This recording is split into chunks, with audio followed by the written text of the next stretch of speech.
Namo tassa bhagavato arahato sama sambuddhassa. Namo tassa bhagavato arahato sama sambuddhassa. Namo tassa bhagavato arahato sama sambuddhassa. Ako jimang awadimang ajinimang ahasime ye catang upanayati werang tesang nak samati. Barang siapa yang menyimpan dendam dengan berpikir ia mengumpatku, ia memukulku, ia mengalahkanku, ia mengambil barangku. Dengan berpikir demikian, maka kebencian tidak akan pernah redam. Para Bapak dan Ibu, saudara-saudari sekalian, selamat siang, terpujilah Sang Buddha, Namo Buddhaya. Hari ini kita punya dukungan karma baik yang mana kita dapat kembali menyisihkan dan menggunakan waktu yang kita miliki tentu untuk belajar Dhamma. Dhamma yang Sang Buddha ajarkan tentu sangatlah berguna di dalam kehidupan. Karena Dhamma itu seringkali diibaratkan seperti halnya lentera yang menyala di tengah kegelapan. Di tempat yang gelap, tentu agar jalan kehidupan kita menjadi terang, maka kita butuh pelita. Dalam hal ini tentu, di dalam kehidupan kita butuh, yakni pelita di dalam Dhamma itu sendiri. Hari ini apa yang kita akan bicarakan, ini merupakan bagian dari bagaimana kita menerangi kehidupan kita. Mengingat bahwasanya kehidupan yang kita jalani ini belumlah finish. Kita masih di dalam sebuah perjalanan. Jadi kehidupan kita ini, kita akan berjumpa, bertemu dengan berbagai macam lika-liku kehidupan. Kenapa kehidupan kita ini Bante katakan sebuah perjalanan? Di dalam keyakinan kita umat Buddha, sebelum kita mencapai kearahatan, kita ini masih terus mengalami kelahiran demi kelahiran. Dan setiap kelahiran tentu kita juga akan bertemu dengan berbagai hal, baik itu menyenangkan maupun tidak menyenangkan. Ini adalah warna di dalam perjalanan kehidupan. Seringkali kita kebanyakan mungkin harapan. Harapan tentu tidak salah. Kita berharap agar semua ini baik-baik saja. Betul begitu kan ya?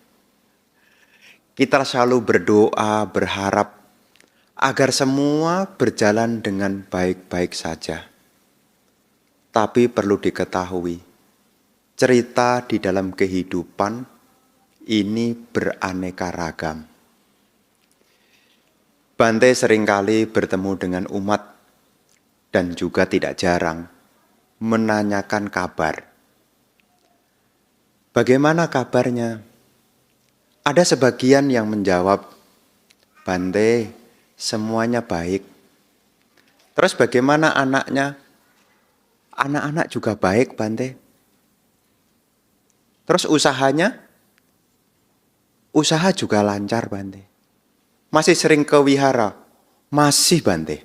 Malah sekarang tambah rajin meditasi juga loh, Bante. Ada kesulitan? Enggak loh, Bante. Semua ini baik-baik saja. Ini cerita versi 1. Kemudian, ya namanya biku itu kan ya bertemu dengan banyak orang. Jadi sedikit banyak juga tahu dapurnya orang juga kan.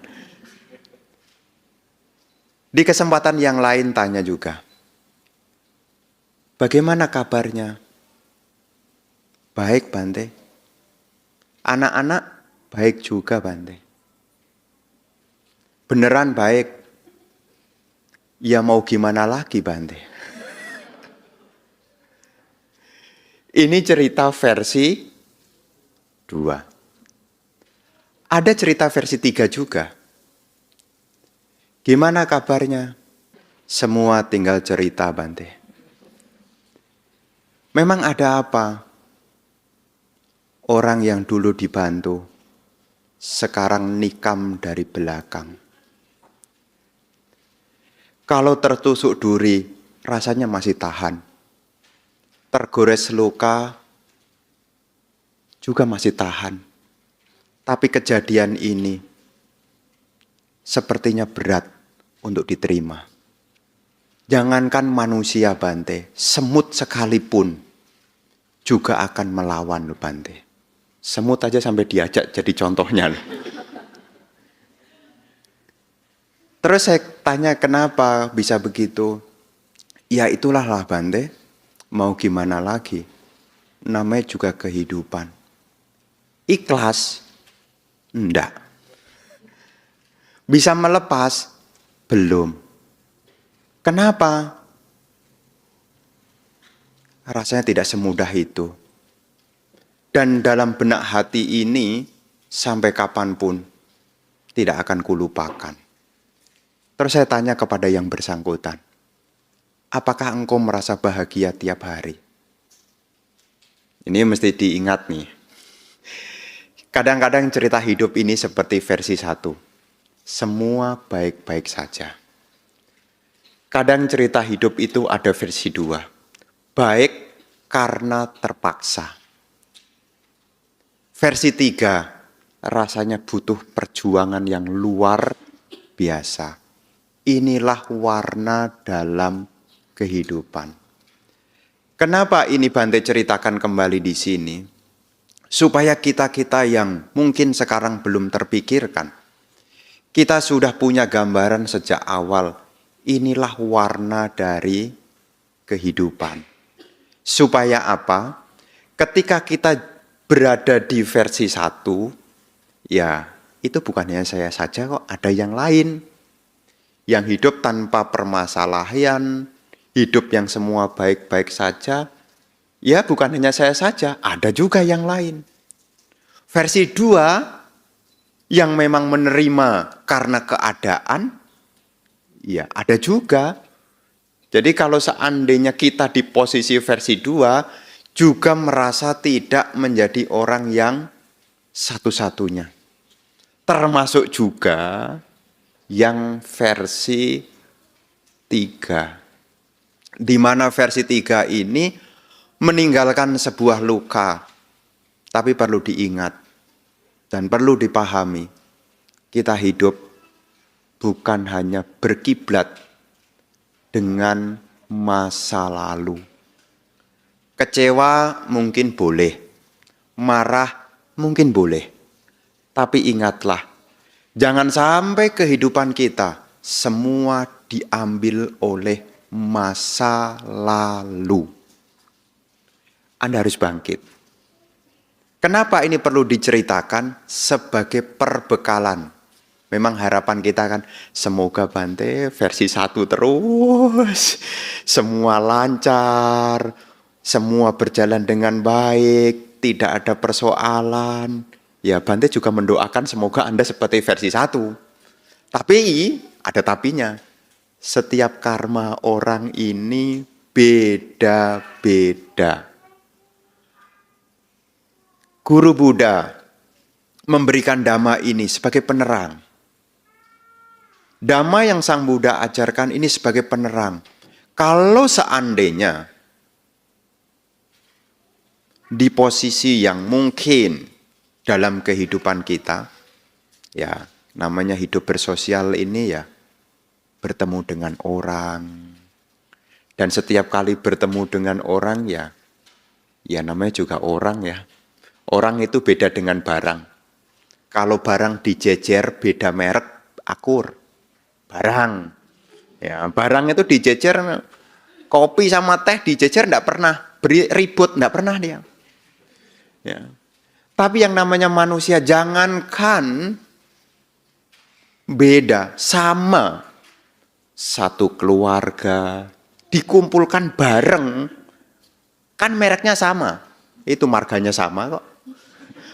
Mereknya kan sama. Apakah ketika dijejerkan sama ini kemudian akan baik-baik saja? Harapan sih begitu. Tapi tidak jarang kok ada yang bilang, saya sama saudara itu rasanya jauh. Tapi kalau sama teman rasanya dekat. Kok bisa? Itulah warna kehidupan. Mesti diingat dan disadari, kalaupun dalam kehidupan kita ada hal yang kurang berkenan, mungkin menjadi ganjalan di dalam kehidupan kita. Sesuai tema yang akan dibahas hari ini. Jangan menoleh ke belakang dengan kemarahan. Kenapa menoleh ke belakang? Ke belakang ini berbicara masa lalu. Mungkin Anda kecewa, mungkin Anda marah sama seseorang atas kejadian yang sudah berlalu. Tetapi mesti disadari dan diingat, Anda masih punya masa depan dan masa sekarang. Masa lalu adalah bagian dari kehidupan kita. Tapi masa lalu itu bukan satu-satunya dalam hidup kita. Kadang-kadang orang hidup menggunakan referensi masa lalu. Dulu, tidak jarang membuat orang menjadi trauma karena menggunakan referensi masa lalu. Aku tidak mau lagi. Masih mending ya, aku tidak mau lagi, sekarang saya berjuang untuk mencapai nibbana. Masih mending ya. Tapi aku tidak mau lagi, tapi tidak mengusahakan apa-apa. Hanya meratapi apa yang sudah berlalu. Makanya Guru Buddha selalu mengingatkan di dalam malam yang indah. Namanya Satu Malam yang Indah judul sutanya, yakni Bade Karata Sutta. Yang lalu biarlah berlalu. Yang akan datang masih belum pasti. Karena sesuatu yang berlalu tidak mungkin kembali. Dan sesuatu yang akan datang juga masih belum pasti. Guru Buddha menyampaikan bahwasanya lakukanlah yang terbaik saat ini. Siapa tahu kematian akan datang di esok hari. Ini menjadi pengingat. Kenapa? Diingatkan kita jangan terlalu menoleh ke belakang. Karena kita ini masih punya masa sekarang. Dan masa sekarang ini adalah masa yang berharga dalam kehidupan kita. Mungkin kita belum pernah terpikirkan apa yang terjadi dalam kehidupan kita. Kalaupun ada hal yang kurang berkenan, seperti apa yang dinasihatkan oleh Guru Agung Sang Buddha. Belajarlah dengan pengertian. Kenapa kita melepaskan yang sudah berlalu? Karena kita mengerti. Karena kita hidup ini ada 3 masa. Ada masa lalu, ada masa sekarang, dan juga ada masa depan. Kita hidup di dalam 3 masa. Ada masa lalu. Ada juga masa sekarang. Termasuk juga ada masa yang akan datang.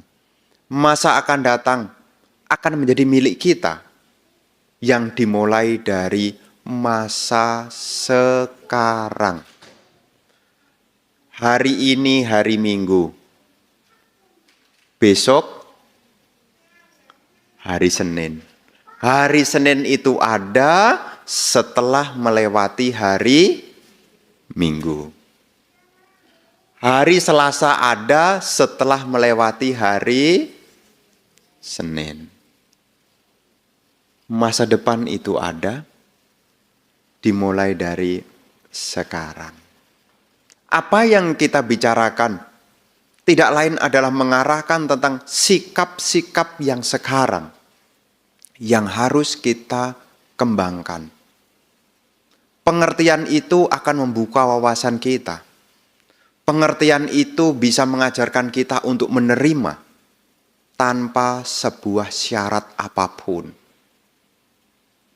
Jadi kalau kita punya pengertian, kita bisa melepaskan tanpa ada embel-embel. Embel-embel apa? Habis gimana lagi? Tadi saya cerita, ya ada orang yang berlatih 8 sila. Ada yang berlatih 8 sila karena pengertian. Maksudnya apa? Saya tidak makan karena saya tahu bahaya dari keserakahan, maka saya latihan 8 sila. Ada juga yang menjalankan 8 sila habis tidak ada yang dimakan. Kita ini praktek 8 sila, Banten. Bagus. Ya itu semua sih karena keadaan sih. Yang lebih baik adalah ya kita menjalankan apapun dengan pengertian. Kenapa kita tidak menoleh ke belakang dengan kemarahan? Karena kita mengerti bahaya dari kemarahan. Kapan munculnya kemarahan? Kapan munculnya kemarahan? Ketika kita berjumpa dengan hal-hal yang tidak menyenangkan. Jadi hal-hal yang tidak menyenangkan yang kita jumpai, ini bisa menjadi akar dari munculnya kemarahan. Makanya kalau Anda telisik, apa yang membuat kita sewaktu-waktu bisa marah? Bisa jengkel, bisa kesal. Tidak lain adalah ketika kita berhadapan dengan hal-hal yang tidak menyenangkan. Seperti ketika Anda punya harapan, harapan Anda dihalang-halangi. Marah enggak? Punya harapan, setiap mau keluar dibilang jangan, setiap keluar dibilang jangan. Nih, kalau anak-anak ini kadang-kadang bisa marah loh sama orang tua loh. Ma, saya mau pergi malam ini. Pergi kemana? Nonton bioskop. Jangan, anak perempuan jangan pergi malam-malam. Itu yang pertama.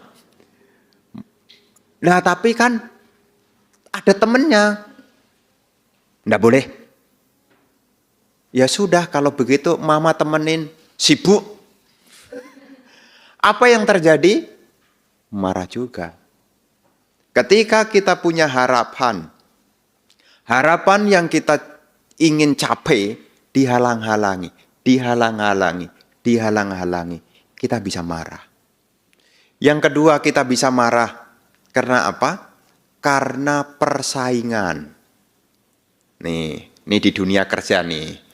Ya, Anda bisa marah, bahkan ada sampai apa ya, nusuk ke hati. Saya punya rekan kerja ini bikin jengkel. Kenapa? Dia pandai sekali jilat muka. Ya. Jadi dia pandai sekali cari muka. Loh memang kenapa? Iya, dia dapat promosi terus karena dia pandai cari muka, pandai jilat muka. ada persaingan, timbul kemarahan. Ada juga, seseorang juga bisa marah karena adanya yakni tadi harapan tidak tercapai, 2 persaingan, 3 karena diserang. Dia menghinaku, dia memukulku, dia mengambil punyaku.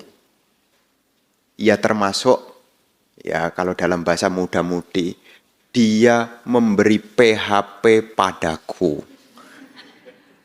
Marah juga. Karena memang di dalam kehidupan yang kita jalani, inilah warna yang harus kita mengerti. Ada pemicunya. Kemarahan itu muncul oleh hal-hal yang tidak kita inginkan. Maka sewaktu-waktu kita ini bisa marah loh. Meskipun kelihatannya baik-baik saja. Ketemu Bante, namo budaya Bante. Enggak kelihatan, taringnya belum kelihatan. Nanti kalau ketemu dengan hal yang tidak disukai, baru kelihatan tuh. Ya, apakah benar-benar kita sama dengan sebelumnya? Karena kemarahan ini sewaktu-waktu bisa muncul dalam diri kita. Ketika kita dihadapkan oleh hal-hal yang tidak kita senangi. Apakah karena persaingan? Apakah karena diserang? Apakah karena tidak tercapai yang diharapkan? Sewaktu-waktu bisa muncul. Akar kemarahan ini bisa muncul. Selama seseorang belum mencapai, saya katakan, belum mencapai anagami ini, ya, belum mencapai anagami, bibit biapada itu masih ada. Apalagi kita-kita yang masih putu jana. Ya, apalagi kita-kita yang masih putu jana. Sewaktu-waktu ini bisa muncul. Tapi sebagai umat Buddha, pengertian itu perlu kita miliki. Supaya apa? Supaya kita bisa memahami minimal lah bahaya dari kemarahan. Dan jangan sampai kita dipancing-pancing oleh masa lalu. Orang ini kan aneh ya. Kita yang termasuk orang-orang yang aneh loh. Nggak ngapa-ngapain, sudah berlalu, diingat-ingat loh. Masih mending ya, ngingat-ingat yang bagus itu masih mending ya. Ingat-ingat yang tidak bermanfaat. Dia menyakitiku. Kapan? Seminggu yang lalu. Dia menghinaku. Kapan? 2 tahun yang lalu. Pokoknya, ini kadang-kadang ya, kita yang jarang latihan, ini kadang-kadang kita diombang-ambing oleh masa lalu. Sore-sore, hujan turun, padahal di balkon itu bisa minum teh hangat loh. Padahal minum teh hangat sebetulnya ya suasana ya sudah mendekati ketenangan batin lah. Ya, sudah hangat, langitnya ya cerah, mendung, turun hujan, sedikit-sedikit. Tapi bisa hilang momen yang menyenangkan itu ketika Anda dihembuskan ke cerita masa lalu. Kadang-kadang di saat Anda sendirian, itulah ujian terbesar bagi Anda. Di saat Anda sendirian. Karena kalau ada orang, Anda kan jaga imet kan. Tapi di saat Anda sendirian, disitulah sebetulnya nanti bagaimana gejolak batin kita. Apakah kita dihembuskan ke masa lalu? Ataukah kita terbawa menuju yang akan datang? Karena permainan pikiran ini kalau bukan ke masa lalu, ke masa depan. Ini pikiran nih. Ya, apalagi maaf kata ya. Kalau masih muda nih, cerita masa depan. Nanti kalau masih muda. Tapi perlu diingat, suatu saat kita bakal tua. Dan kalau sudah tua, ceritanya bukan nanti. Karena kalau nanti dia tidak harapkan. Kalau sudah tua, nanti akan berkelana dulu. Kita ini bakal tua, termasuk yang sekarang sudah tua-tua nih. Hati-hati nih, ya. Jangan sampai dibuat marah oleh masa lalu. Karena cerita orang tua itu selalu mengutip dulu. Dulu. Makanya kalau kita ketemu oma, emak itu, dulu ya. Dulu ya gitu. Ya, kalau dulu itu menyenangkan, mungkin dia merasa bangga ya. Sangat berarti kehidupan saya. Kalau dulu dia menceritakan pengalaman yang baik-baik. Tapi kalau masa lalu yang dulu tidak menyenangkan, dia akan menularkan kesedihan, kekecewaan di generasi yang sekarang. Bahkan generasi sekarang tidak tahu apa-apa, diajak-ajak juga. Buktinya apa? Dulu. Ya, kadang-kadang kita punya emak, punya engkong gitu kan. Dulu diingatkan, kita belum mulai aja dia udah nakut-nakutin. Dulu. Ya masih mending ya kalau dia menceritakan semacam spirit semangat ya. Tapi kadang-kadang yang diceritakan adalah bayang-bayang yang tidak menyenangkan. Ya kita harus menyadari. Ya ini yang generasi muda. Kenapa Bante sampaikan ini? Supaya Anda bisa menerima. Kok setiap kali ketemu engkong, kok bilangnya dulu, terus apa jangan-jangan engkong tidak bisa melepas masa lalu ya?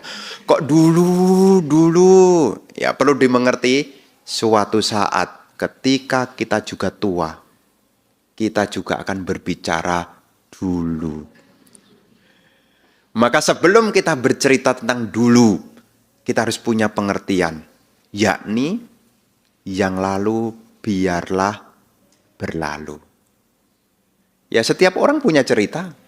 Dan cerita hidup saya pikir semuanya sama kok. Ya. Cerita hidup semuanya sama saya pikir. Lagu hidup kan dua. Kalau tidak susah ya senang. Susah senang. Menangis tertawa, itu kan cerita hidup. Mendapat kehilangan, itu kan cerita hidup. Jadi dalam kehidupan ini kumpul ya bisa. Itu kan cerita hidup. Dan ini bukan hanya satu-satunya kita. Semua orang akan punya cerita yang sama. Hanya nunggu timingnya, waktunya. Kita harus siap-siap. Mendapat, akan ada waktunya. Mendapat itu ada waktunya. Kehilangan, ada waktunya. Meskipun kita mengatakan Bante, semoga tidak kehilangan ya Bante. Nggak bisa. Nggak bisa. Karena meskipun tidak pakai semoga sekalipun, ya, dia pasti datang kok. Karena ini adalah warna kehidupan. Maka apapun yang kita terima dalam kehidupan sekarang, apakah itu menyenangkan ataupun itu tidak menyenangkan, kalaupun sudah berlalu, janganlah ditengok terlalu lama. Karena sesuatu yang telah berlalu, apakah itu cerita yang menyenangkan? Apakah cerita tidak menyenangkan? Kalau sesuatu yang telah lalu, kita bangkitkan kembali, maka akan membawa sisa kepedihan di sekarang. Karena masa lalu itu sudah expired. Masa lalu itu sudah expired. Namanya masa lalu sudah expired. Tanggalnya sudah lewat. Contohnya makanan. Ya. Seenak-enaknya makanan. Kalau sudah expired. Enak nih, bukan tidak enak ya. Seenak-enaknya makanan. Kalau sudah expired, cobalah dimakan. Enak loh ini loh. Tapi sudah expired. Apa yang terjadi? Keracunan. Apalagi kalau tidak enak. Oh yang enak kalau sudah masa lalu aja bisa keracunan kok. Setiap kejadian, kenangan-kenangan apakah itu yang manis sekalipun. Kalau sudah berlalu, cobalah itu hanya ya cukup disadari. Itu pernah menjadi bagian dari hidup saya. Hanya pengertian yang bisa kita gunakan untuk belajar melepaskan. Karena pengertian inilah yang akan menguatkan batin kita menghadapi apa yang akan kita temui. Karena pengertian inilah yang akan mengubah diri seseorang. Makanya kita belajar dhamma ini perlu diupayakan supaya apa? Kita makin banyak memiliki pengertian-pengertian benar. Supaya tidak mudah ya menyesal, tidak mudah kecewa, apalagi sampai-sampai menyimpan permusuhan. Jangan sampai. Ya, pengertian harus dimunculkan. Maka kadang-kadang saya menggelitik seseorang kalau orang itu terlalu banyak marah, saya akan tanya kepada seseorang itu.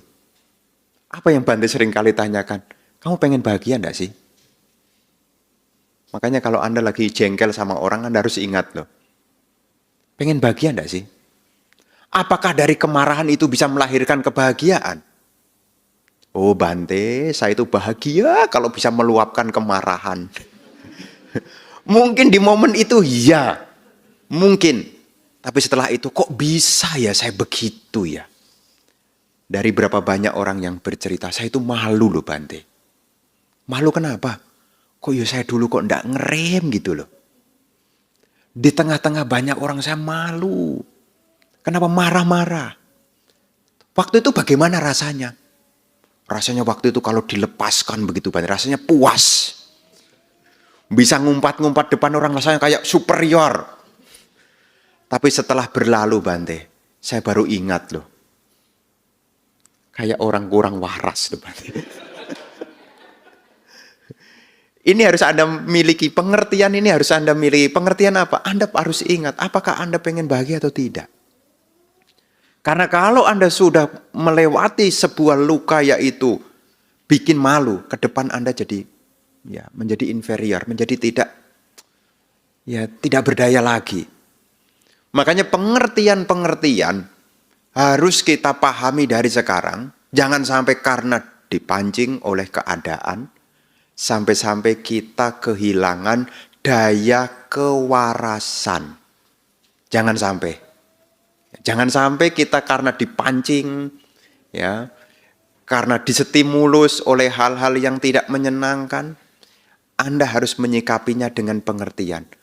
Salah satunya, kalau seandainya pengertian dhamma itu belum muncul, saat itu belum muncul pengertian sebab akibat belum muncul, minimal lah Anda bisa tahan napas sebentar. Syukur-syukur lebih lama sedikit. Tarik napas Anda. Ya, nanti Anda di lingkungan kerja, mungkin Anda akan ketemu dengan atasan, yang mungkin atasan itu bikin telinga ini selalu hangat. Oh, setiap kali omongannya hangat terus. Tapi kalau sampai Anda tidak punya penahanan diri, hal yang sepele menimbulkan masalah besar. Ya, namanya juga orang muda ini kadang-kadang, ya dengan alasan apapun, ya seperti tadi saya bilang, ya jangankan manusia Bante, semut sekalipun kalau diperlakukan begitu juga akan membalas. Membuat perumpamaan yang tidak balance. Dirinya dengan semut. Ya, supaya apa? Diterima. Supaya dianggap bahwasanya kemarahan ini adalah kewajaran.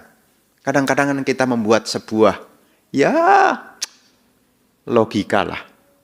Kadang-kadang kalau begitu kadang-kadang juga ngajak-ngajak juga loh. Coba Bante bayangkan. Ya, jadi setelah dia cerita tentang yang dialami, dia juga ngajak-ngajak juga. Coba Bante bayangkan, coba kalau diperlakukan begitu, gimana coba? Ya, saya kan punya pengertian. Ya, saya kan punya pengertian. Ya, enggak begitu juga kali. Meskipun begitu, kan kamu juga punya masa depan. Kalau sampai kamu tidak bisa ngontrol diri, apa enggak bahaya untuk dirimu? Tapi kan begini-begini Bante. Ya memang, mau gimana lagi? Pengertian ini akan membuka kita supaya kita tahu inilah resiko dalam kehidupan. Ada hal-hal begini.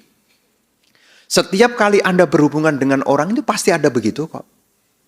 Siapa yang bisa membahagiakan Anda selamanya? Kalau saya tanya, siapa yang bisa membahagiakan Anda selamanya? Siapa? Cuma satu kok, pengertian benar Anda. Kalau Anda tidak punya pengertian benar, jangankan orang lain bisa bahagiakan Anda. Wong Anda sendiri aja tidak bisa bahagiakan Anda kok. Kalau tidak punya pengertian yang benar. Makanya kita belajar damai supaya apa? Punya pengertian benar. Minimal lah. Kalau seandainya kita saat itu tidak ingat dhamma, minimal kita bisa menenangkan diri kita. Tarik napaslah sebentar. Ya, tapi tidak usah ngomong. Tidak usah ngomong misalnya sama atasannya yang tadi bikin telinga panas. Bentar Pak, saya tarik napas dulu Pak. Tidak usah ya, tidak usah. Ya tarik napas. Ini sebagai apa? Ya ini adalah upaya. Karena kalau kita bisa mengolah kita punya nafas, cara berpikir kita ini akan jernih. Karena menurut yang disampaikan oleh salah seorang yang pernah Bante temui, bahwasanya kalau nafas ini agak panjang, sirkulasi darah ke otak lebih banyak. Makanya bisa mikir. Jadi kalau Anda tidak bisa mikir, berarti Anda mesti tarik napas. Supaya Anda bisa mikir. Jadi pengertian-pengertian ini akan membantu kita. Dan sebagai umat Buddha tentu, ya yang menjadi ciri khas dari ajaran Sang Buddha ini kan mengerti tentang sebab akibat itu loh. Sebelum kita bertindak, kita harus mengerti tentang sebab akibat. Ada enggak Bante orang yang tidak mengerti sebab akibat? Ada. Bahaya enggak Bante? Kalau seseorang itu tidak mengerti sebab akibat, bahaya sekali. Makanya di dalam Samyutta Nikaya dikatakan, keyakinan adalah kekayaan yang berharga. Kenapa dikatakan keyakinan ini sebagai kekayaan yang berharga? Karena akan menutupi kekurangan. Namanya kekayaan kan menutupi kekurangan kan? Anda kalau jadi orang kaya, Anda tidak kelihatan kurangnya loh. Benar enggak? Anda kalau jadi orang kaya, Anda tidak akan kelihatan kurangnya. Nanti tanya sama orang yang kaya-kaya itu loh. Ya, dia kurang apa ditutupin, kurang apa ditutupin, kurang apa ditutupin. Kenapa? Karena punya kekayaan. Di dalam Dhamma dikatakan bahwa keyakinan adalah kekayaan yang berharga. Kenapa? Karena dari keyakinan mengerti tentang sebab akibat, ini akan mengubah diri seseorang. Makanya keyakinan itu adalah kekayaan yang berharga. Minimal lah jadi umat Buddha. Selalu ingat tentang sebab akibat. Sebelum kita melakukan sesuatu minimal, kita sudah punya pengertian. Yakni sebab akibat. Karena ada orang yang karena terbawa emosi, dia tidak berpikir akibatnya. Di Indonesia, belakangan ini ada berita yang viral. Berita apa Bante? Banyak sekali kan berita viralnya. Berita yang mana Bante? Ada seorang anak remaja yang berantem gara-gara menerima pesan messenger dari pacarnya.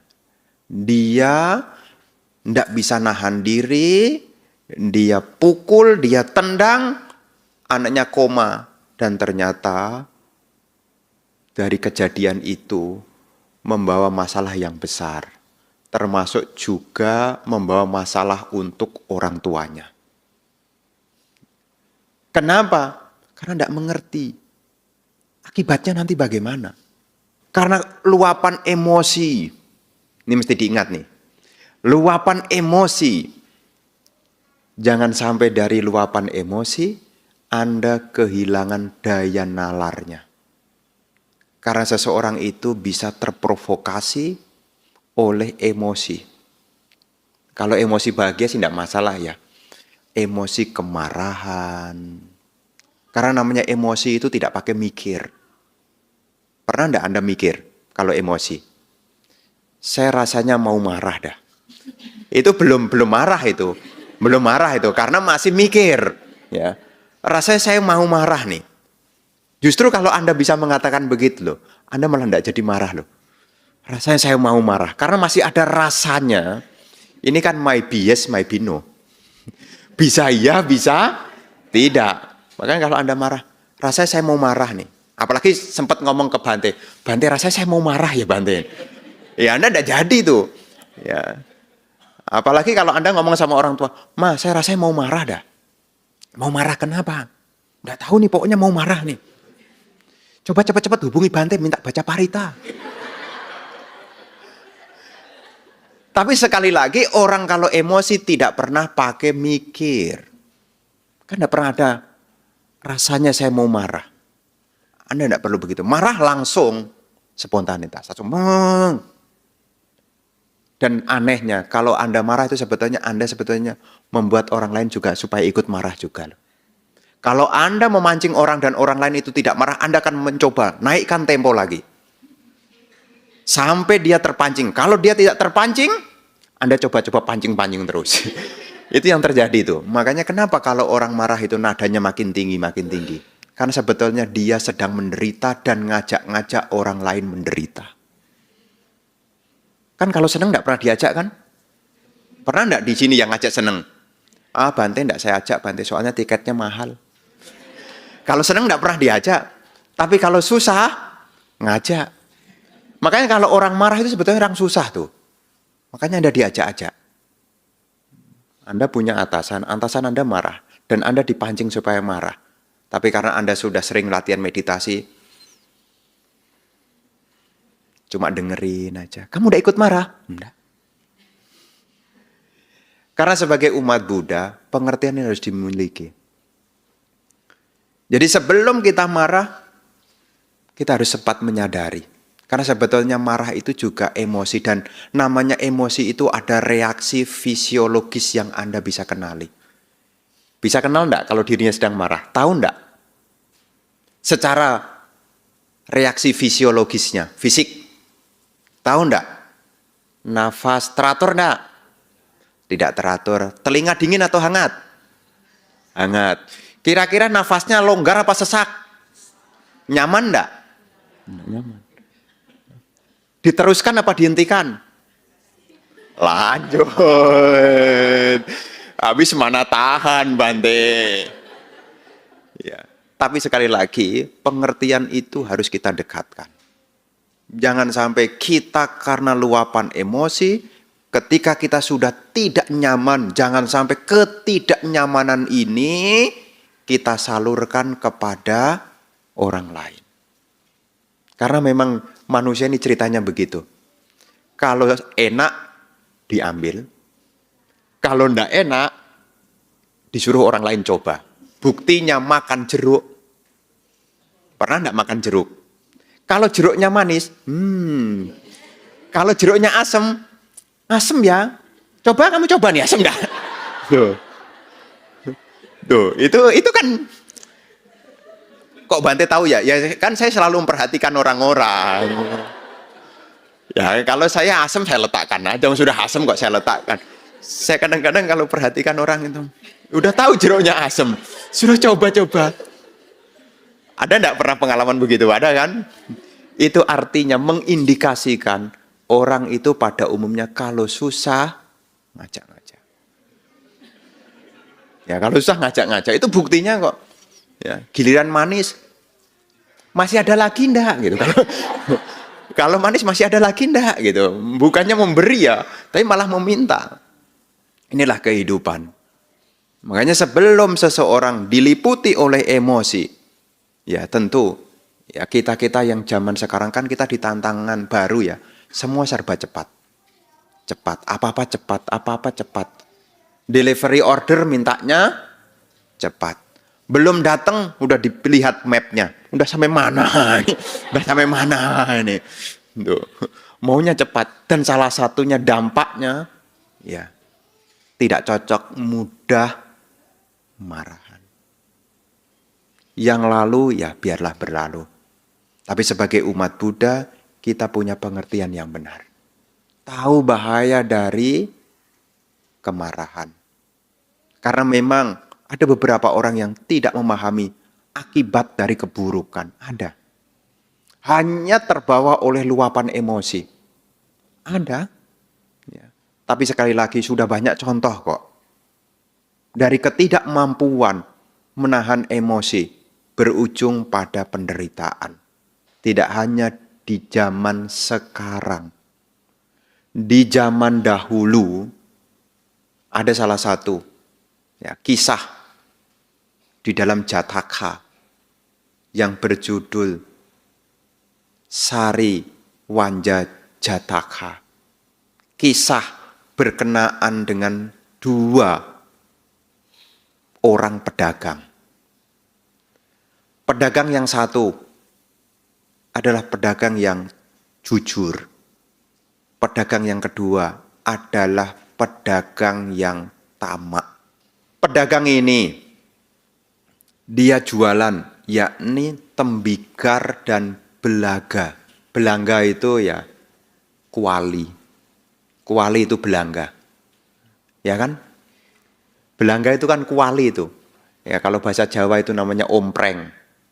Ompreng itu tempat untuk nyeduh masa air itu loh, namanya apa yang terbuat dari aluminium itu loh. Kan dandang. Ya ini penjual belaga. Belangga itu dandang, itu ompreng itulah. Ya barang pecah belah lah. Kalau zaman sekarang nyebutnya ya jualan pecah belah. Dua pedagang. Satu pedagang jujur, satu pedagang yang tamak. Dikisahkan di dalam Jataka itu, pedagang yang tamak datang ke sebuah desa. Dan di desa itu ada seorang nenek yang memiliki cucu wanita. Cucu wanitanya ini merengek kepada neneknya. Nek, mintakan perhiasan. Minta belikan perhiasan. Neneknya bilang apa? Dari mana?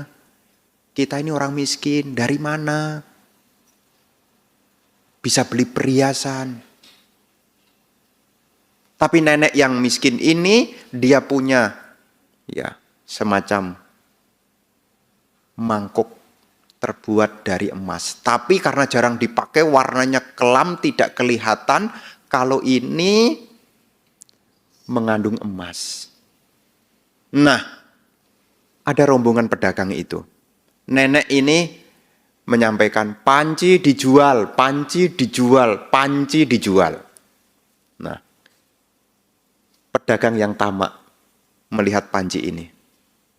Dia jaret. Wih, banyak emas loh. Tetapi dia meresponnya dengan mengatakan, panci ini mana laku? 1 sen pun aja tidak laku. Dia lempar ke lantai. Dan dia pergi berlalu. Datanglah pedagang yang kedua. Setelah mengetahui nenek yang mengatakan, panci dijual. Pedagang ini melihat, wih. Karena pedagang ini jujur. Dia mengatakan apa? Oh, ini nilainya 1.000 keping emas. Aku tidak sanggup membelinya. Terus nenek ini bilang apa? Ya sudah, bayarlah sesuai dengan apa yang kamu punya. Pedagang yang jujur mengatakan bahwasanya aku hanya punya 500 keping emas. Dan nenek itu menerima. Pedagang yang tamak tadi datang kembali.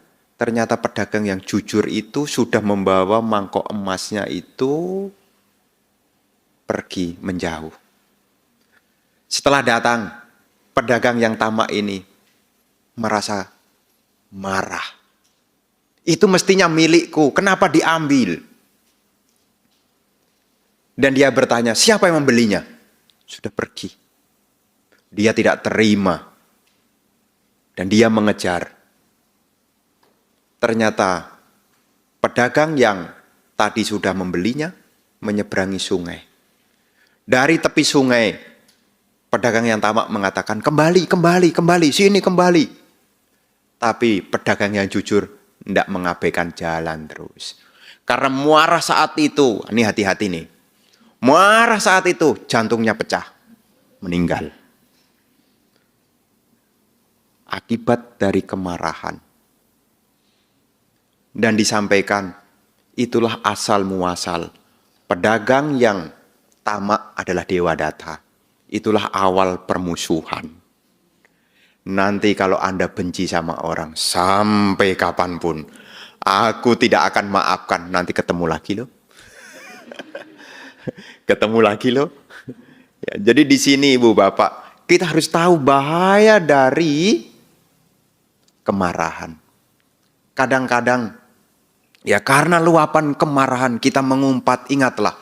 Apa yang kita umpatkan kalau kita sedang marah, kira-kira kalimatnya menyenangkan atau tidak menyenangkan?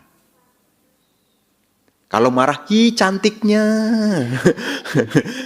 Nggak ada kan? Ketika kita marah, kita sebut nama-nama. Nama-nama. Ya binatang yang ada di rumah. Apakah itu berkaki 2? Apakah itu berkaki 4? Ya kita sebutkan saat kita marah. Dan ingat, apa yang kita ucapkan itu juga menjadi tanaman. Hati-hati. Makanya sebagai umat Buddha, setiap kali kita akan marah, mungkin saat itu ada reaksi fisiologis yang tidak nyaman. Apakah nafas tidak teratur, telinga mungkin mulai panas, pikiran mulai kacau. Cobalah miliki pengertian yang benar dalam diri Anda. Minimalah Anda tarik nafas dulu. Kalau tarik napas kok tidak mampu mereda Anda punya kemarahan, minum air dulu. Kalau satu cangkir belum menghilangkan kemarahan, ya Anda alihkan, nyapulah. Intinya apa? Supaya kita mengalihkan perhatian. Karena kadang-kadang di situ, kadang-kadang kita juga harus berlaku bijak. Jangan sampai kita terbawa oleh keadaan. Apalagi kalau kita menengok mundur terus makin marah. Marahnya tidak berkurang kalau tidak punya pengertian. Makin jadi. Dan ini bahaya bagi diri kita. Karena tidak ada yang bisa membuat kita bahagia selain pengertian benar dalam diri kita. Karena pengertian benar inilah yang akan mengubah diri kita. Minimal kita mengerti sebab akibat. Apa akibat buruknya jika saya melakukan ini? Jangan sampai karena emosi kita lupa pada kebaikan demi kebaikan. Karena kadang-kadang kalau sedang marah, kita tidak lihat kebaikan orang. Tidak kelihatan. Orang yang baik sekalipun tidak kelihatan baiknya. Kalau orang itu sedang dilanda kemarahan. Karena kemarahan itu berakar dari ketidaksukaan. Makanya nanti diingat nih, karena Anda akan kembali ke masyarakat, hidup Anda akan ketemu dengan beraneka ragam, bukan hanya satu ragam ya, beraneka ragam. Kadang-kadang ada yang sengaja bikin provokasi, itu ada, mancing-mancing.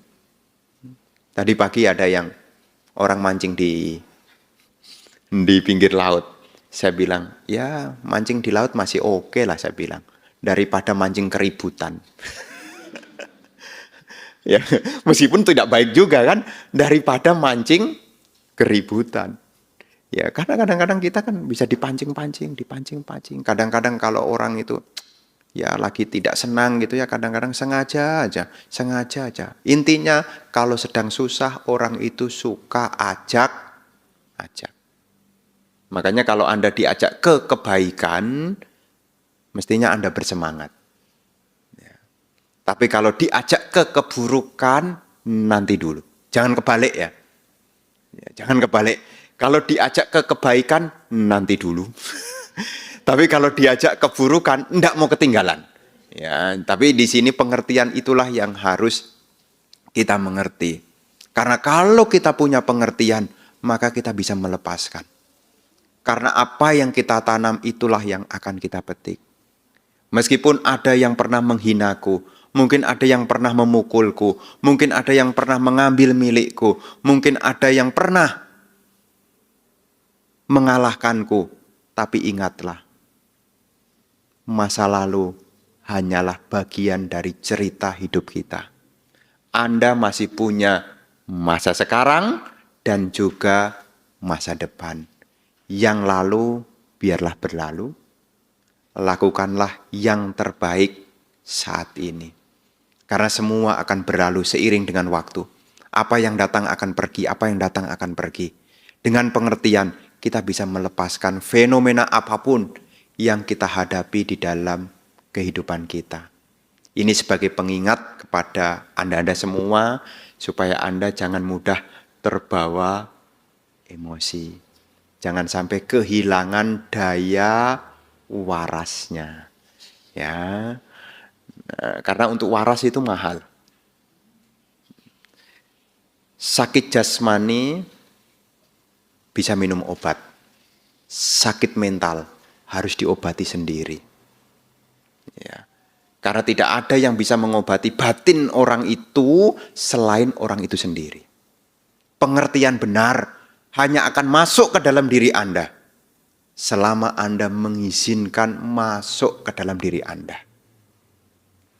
Ada loh orang dikasih pengertian benar itu menyangkal. Itu mah cocoknya untuk Bante. Itu mah cocoknya untuk Bante. Anda renungkan baik-baik. Ya, renungkan baik-baik. Apa bahayanya, apa untungnya. Ini baik atau ini buruk. Jadilah orang yang bijak. Supaya apa? Supaya kita tidak terombang-ambing oleh keadaan. Pengertian benar berusahalah untuk dimunculkan, teruslah belajar dhamma.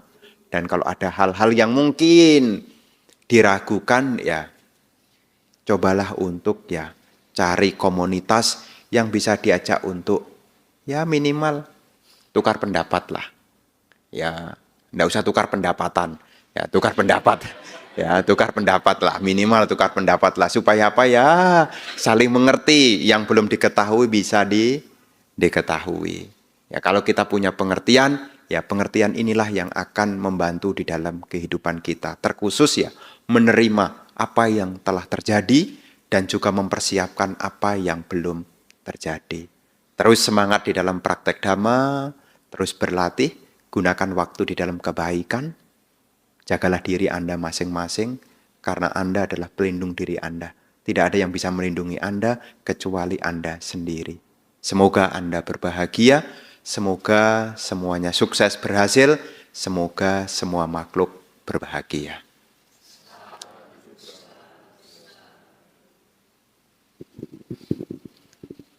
Ya, mungkin dari teman-teman ada yang mau bertanya, bisa tunjuk tangan. Atau yang kebiasaan kasih pertanyaan lewat YouTube, boleh buka YouTube terus taruh di komen juga. Dan tentunya yang dari YouTube juga boleh tinggalin komen. Nanti kita bisa tanyakan. Di sini ada yang mau bertanya? Kalau belum mungkin saya mulai dulu, Bante. Kan tadi Bante sempat bilang kalau yang mengundang kemarahan itu karena kita berjumpa dengan sesuatu yang tidak kita harapkan. Kalau begitu apa mungkin kita nggak usah ketemu siapa-siapa, Bante? Tidak usah berorganisasi, tidak usah bekerja, kerja mungkin kerja dari rumah, tidak usah ketemu siapa-siapa. Lebih baik bekerja, bertemu dengan orang-orang yang tidak kita sukai, atau mendingan kita ya menyendiri. Pada dasarnya ya, bertemu dengan hal-hal yang tidak disukai. Kata bertemu ini tidak hanya mengacu kepada orang lain, tapi berhadapan dengan diri sendiri pun itu juga bisa memicu kemarahan loh. Contohnya apa? Kalau sakit tidak sembuh-sembuh. sakit tidak sembuh-sembuh. Ya, saya pernah ketemu orang itu. Setiap kali ketemu, dia selalu bilang, kenapa dipukul-pukul? Ini kaki ini loh. Kalau bisa ditinggal, saya tinggal di rumah. Loh, itu bukan bertemu dengan orang loh. Bertemu dengan realita. Apa realitanya? Ketidaknyamanan. Dia ngomong terus terang loh. Kalau kaki ini bisa ditinggal Bante, saya tinggal di rumah. Kenapa? Diajak naik tangga aja susahnya bukan main. Loh, itu padahal kakinya sendiri loh. Coba kalau kakinya orang. Udah dibanting beneran ya. Jadi sehubungan dengan bertemu ini tidak hanya mengacu orang lain, termasuk ya kita punya kesehatan. Kalau kesehatan menurun, apakah kita siap menerima baik-baik saja? Sudah diobati, sudah ke sinse ini, sinse itu, kok tidak kunjung sembuh, sudah diperiksa ini, sudah diperiksa itu, tidak sembuh-sembuh. Sembuhnya malah tidak, yang berkurang malah tabungannya. Ya. Jadinya bagaimana? Ya marah juga, marah juga.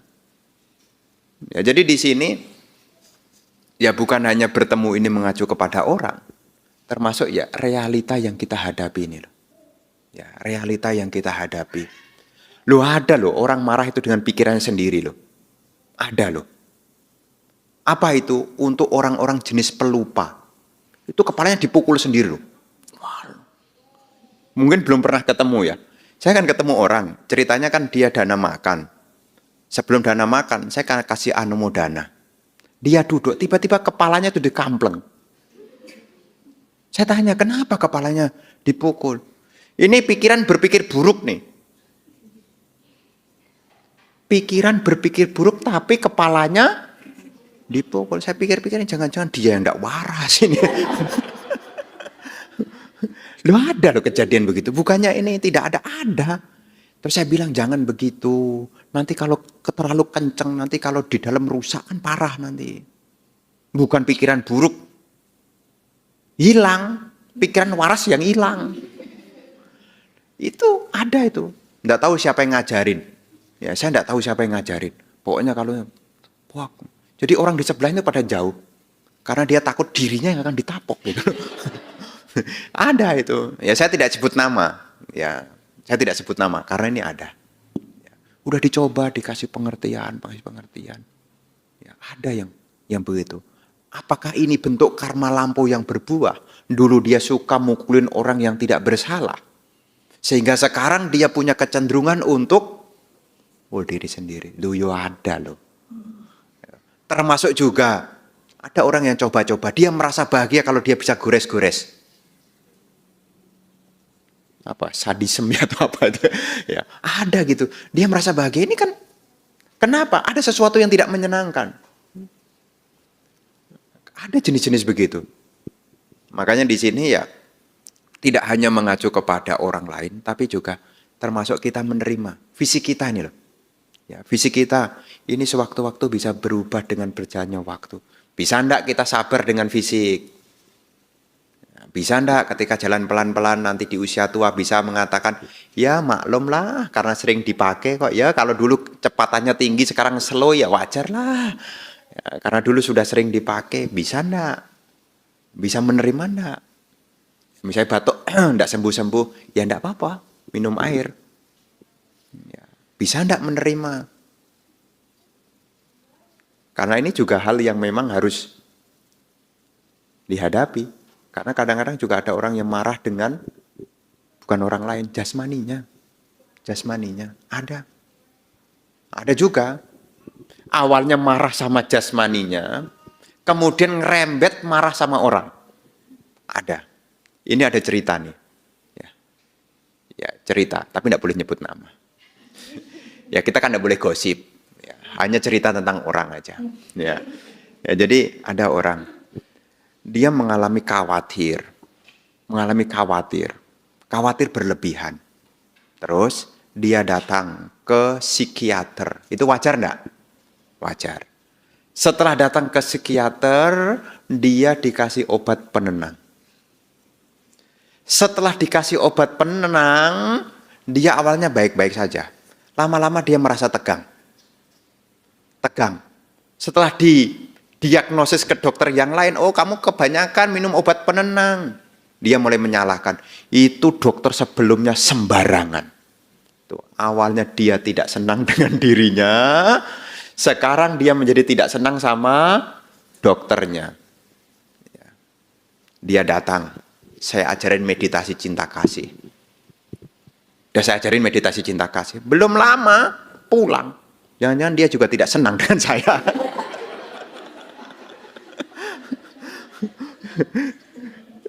Belum selesai udah ditinggal pergi. Oh, jangan-jangan saya juga diikut-ikutkan. Loh ya ada gitu. Itu awalnya problem dengan dirinya. Kemudian dia meminta petunjuk kepada yang lain. Ternyata tidak beres. Dia mendapat informasi menyalahkan orang lain. Ya, diliputi kebencian, dia datang ke saya ajarin cinta kasih, tapi ternyata saya pun ditinggal pergi juga.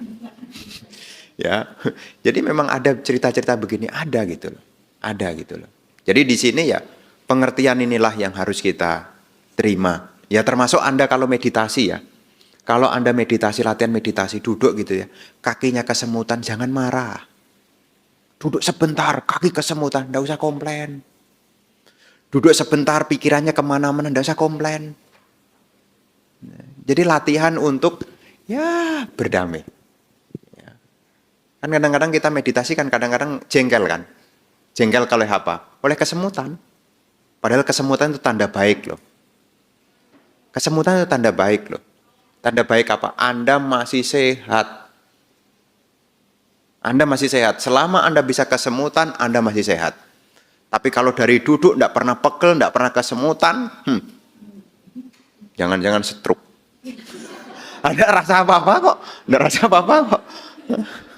Anda masih baik tuh. Jadi kalau masih bisa merasakan sakit berarti masih sehat. Karena memang ciri khas badan yang sehat itu tidak ada sakitnya juga. Makanya kalau badan kok tidak pernah sakit, curiga tuh. Ini badan asli atau tidak? Kan yang tidak pernah sakit kan badan yang palsu. Misalnya pakai kaki palsu, pernah sakit enggak? Kaki palsu pernah kesleo enggak? Enggak pernah kan? Ya, enggak pernah kan? Terus gigi Anda sakit, itu gigi asli itu. Kalau gigi palsu pernah sakit enggak? Ya tanya yang pernah punya gigi palsu. Enggak ada. Ya. Selama kita punya gigi asli, ya itu pasti sakit.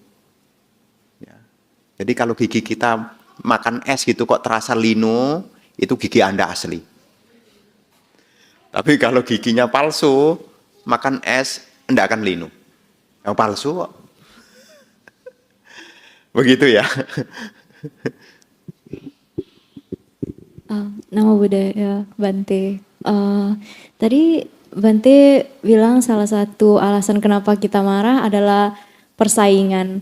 Dalam tempat kerja kan seringkali kita menemukan situasi di mana kita ada persaingan dengan kolega-kolega kita. Dan pertanyaan saya, bagaimana cara kita menimbulkan rasa mudita dibandingkan dengan rasa iri, dengki?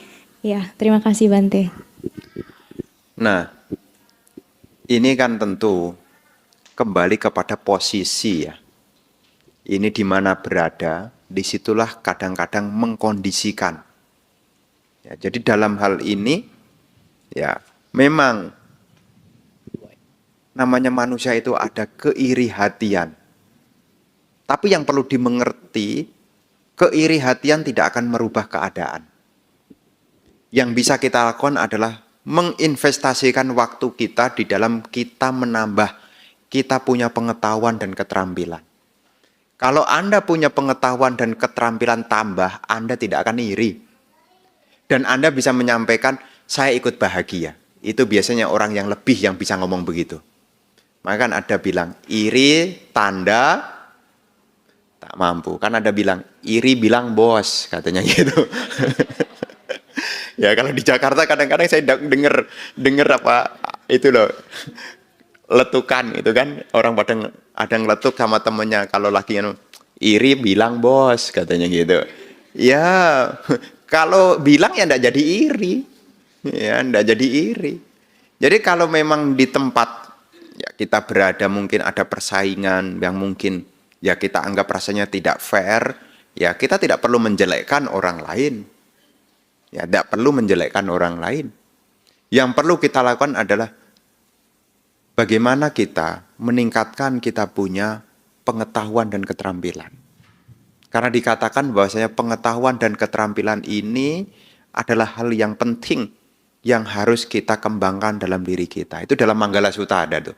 Bahu sanca cak si panca. Jadi memiliki pengetahuan dan keterampilan itu dikatakan keberkahan. Hidup kita akan selalu punya keberkahan kalau kita menambah kita punya pengetahuan dan keterampilan. Termasuk punya keterampilan turut berbahagia. Ya, jadi kita bisa terampil. Ada orang berhasil, saya ikut bahagia. Itu butuh keterampilan tuh. Karena kalau orang tidak punya keterampilan, tidak bisa loh. Dia diajak, ikut bahagia dengan kemajuan orang. Ikut bahagia gimana ya? Tuh, itu aja tidak ngerti loh. Itu aja tidak ngerti loh. Makanya dalam hal ini, ya pengetahuan dan keterampilan itu yang harus dinaikkan. Nah ini sedikit Bante bercerita. Terkhusus yang sudah di umur di atas 30. Nih. Yang sudah merasa di umur di atas 30. Anda harus memancing diri Anda untuk tetap mau menambah pengetahuan dan keterampilan. Kenapa? Biasanya kalau sudah di atas 30 hanya copy paste di sebelumnya. Jadi apa yang Anda miliki nanti mungkin Anda 28, 29 itu nanti menjadi yang selanjutnya. Makanya ya ini Bante berpesan punya kebiasaan menambah pengetahuan keterampilan. Karena umumnya kalau sudah di atas 30 itu baca buku sudah mulai banyak alasan. Ngantuk lah. Tidak punya waktu lah. Nah, makanya di situ seringkali jadinya mudah cekcok. Karena apa? Kalau sudah jarang baca buku, bagaimana bisa menerima pendapat orang lain? Jadi ini tambahan. Ya, jadi yang terkhusus yang sudah merasa di atas 30 ya dibiasakan, ya. Dibiasakan yakni tetap membacalah minimal. Ya, tetap membaca pengetahuan, ya. Pengetahuan keterampilan sampai kapanpun, ya, meskipun usia sudah tua, pengetahuan dan keterampilan tidak pernah luntur. Ya. Meskipun pensiun sekalipun tetap dicari orang. Kalau punya pengetahuan, keterampilan. Ya.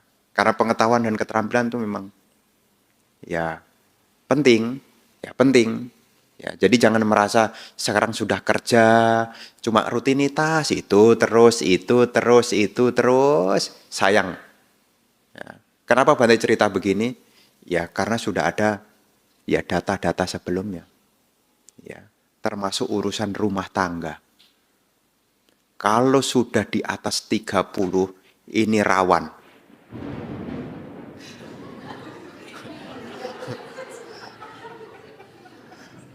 Loh bener, betul. Betul, memang rawan adu suara. Karena sudah tidak mau menambah pengetahuan. Ketika dia nikah di muda sampai umur 30 dia masih baik-baik saja. Kalau sudah kepala 3 menuju kepala 5 sudah tidak mau membaca, tidak mau menerima pendapat, hanya adu argumen. Tapi kalau semuanya mau membaca, andai kata ada perbedaan, kita sudah biasa pakai referensi. Jadi meskipun bukan kita yang berbicara, menurut Sokrates, kesabaran itu penting misalnya gitu. Jadi, oh iya betul juga. Nah, ini sering kali nih. Ini harus disadari, ya, dibiasakan ya. Jangan sampai kita merasa saya udah kerja kok. Merasa yang sudah superior, sudah mengerti semuanya. Padahal kalau kita makin banyak belajar itu kita malah makin banyak tidak ngerti loh. Saya sudah banyak belajar. Kok saya pada rasanya sudah banyak belajar, kok masih banyak yang belum saya ngerti. Tapi kadangkala yang tidak belajar malah merasa lebih ngerti. Jadi kesimpulannya tetap belajar. Ya. Ya, jadi kesimpulannya tetap belajar. Jadi belajar itu sepanjang masa. Ya, karena sekolah itu bukan berhenti karena kita sudah bisa membaca. Ya, kadang-kadang kan jadi guyonan. Ya, Bante kan kita sudah bisa baca. Lah untuk apa membaca lagi yang sudah bisa baca kok?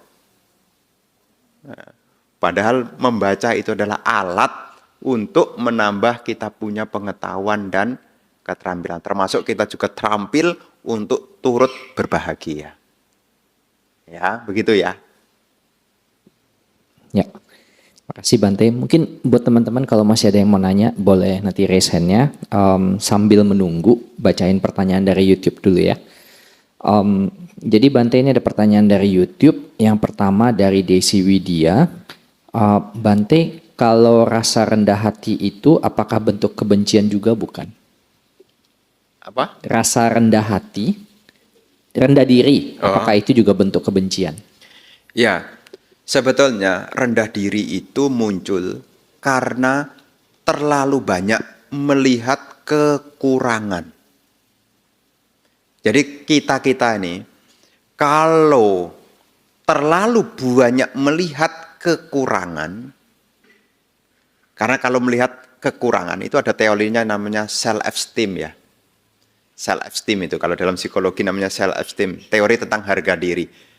Harga diri kita naik kalau kita setelah meninjau ke dalam kita banyak kelebihannya. Tapi sebaliknya harga diri akan turun kalau ketika menilik ke dalam diri ya melihat banyak kekurangannya. Jadi rendah diri itu tidak ada urusannya dengan kebencian. Rendah diri itu karena penilaian yang terlalu fokus sama kekurangan. Dalam istilah lain adalah minder. Sudah diderajatkan. Sudah minus, ya, minder jadinya. Itu kalau terlalu banyak melihat ya, kekurangan. Nah, sehingga nanti kalau seseorang terlalu banyak melihat kekurangannya, jadi harga dirinya turun. Kalau harga dirinya turun, maka achievement-nya, pencapaiannya juga ikut turun. Karena ada korelasi positif. Ya, korelasi positif antara self-esteem dengan achievement. Kalau self-esteem-nya meningkat, prestasinya juga meningkat. Kalau self-esteem-nya turun, prestasinya juga menurun. Makanya namanya korelasi positif. Ya, korelasi positif. Jadi kalau sini naik, kalau ini turun, ini turun. Namanya korelasi positif. Jadi, kalau kita terlalu banyak melihat kekurangan, ya kan setiap orang ini ada lebihnya. Ada lebihnya loh. Tapi lebih ini kaitannya yang positif ya. Jangan lebihnya lebih malas ya. Tapi kalau yang lebih ini adalah yang positifnya. Ya, jadi jangan sampai saya ketemu orang nih, saya tanya, Bante, sebetulnya kelebihan atau kekurangan ya? Apa saya tanya? Sebetulnya kelemahan itu, sebetulnya kemalasan itu kelebihan atau kekurangan ya Bante? Ya itu ya kekurangan, tapi saya malasnya lebih loh Bante. Jadi mengacu apa? Ya kekurangan itu mengacu kepada hal-hal yang tidak bermanfaat. Ya, tapi kalau kelebihan adalah mengacu kepada hal-hal yang bermanfaat. Setiap orang ini punya nilai manfaat. Ya, kita pada dasarnya punya nilai manfaat. Itu loh. Hanya kemana kita fokus, ya kita yang tahu. Ya, kita sebetulnya punya nilai lebih. Ya, tapi memang kadang-kadang orang ini kan, apalagi budaya Asia ini, kalau disuruh menyebutkan yang positif itu merasa ya dibilang nanti sombong bagaimana. Tapi kalau disuruh nyebutkan yang negatif, tidak usah pakai mikir. Tidak usah pakai mikir. Padahal ada hubungannya antara harga diri dengan prestasi. Jadi selama kita punya harga diri karena melihat kelebihan yang positif ini lebih baik, maka kita bisa mencapai apa yang semestinya dicapai. Jadi urusannya dengan rendah diri tadi, ya itu bukan urusannya dengan kebencian, tapi urusannya dengan penilaian. Ya, penilaian. Apa istilahnya kalau penilaian itu? Ada di dalam teori, namanya self, diri itu loh. Itu nanti ada semacam, ada value, ada nilai. Nah, antara self ideal dengan self realitanya, ya, antara ideal self dengan reality self itu tinggal di compare mana lebih banyak. Nanti akan ketemu ya self dirinya itu bagaimana. Maka Anda kalau telisik, ya Anda punya harapan Anda dengan kenyataan Anda, kalau jaraknya tidak jauh, berarti Anda bagus. Tapi kalau jaraknya itu terlalu jauh, maka Anda harus banyak belajar lagi.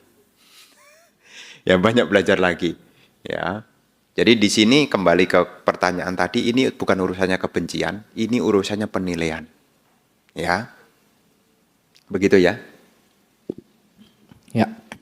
Semoga bermanfaat buat Desi. Selanjutnya pertanyaan dari YouTube juga, dari Go Kadiam.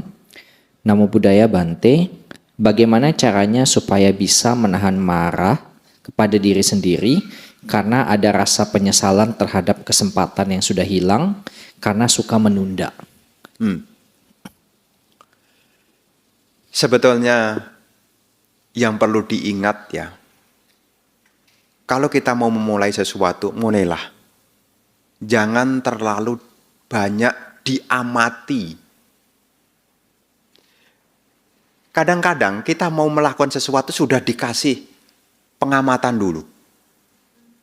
Ya, makanya dalam dunia ini kan ada dua. Ada yang menjadi aktor dan ada yang menjadi observer.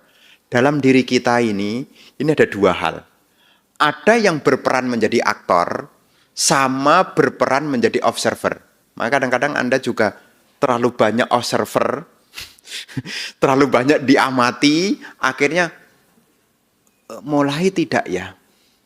Tapi kalau saya menyarankan, ya supaya memperbaiki yang sudah terjadi, kalau punya ide yang baik, segeralah dikerjakan.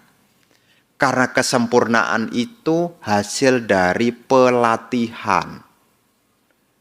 Jadi kalaupun belum sempurna, tidak jadi persoalan. Karena kesempurnaan apapun itu hasil pelatihan. Untuk menjadi sama Sang Buddha itu butuh parami. Parami itu adalah sika, pelatihan. Jadi jangan nunggu sempurna baru mulai. Ya, tapi mulailah hingga sempurna. Kadang-kadang kita baru sempurna,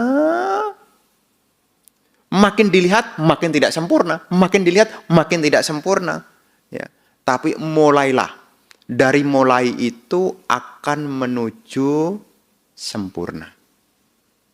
Jadi ketika ada hal yang mungkin sudah berlalu, ya latihan melepaskan. Ya, tapi ingat, ya, kalau punya ide, gagasan, segeralah dikerjakan.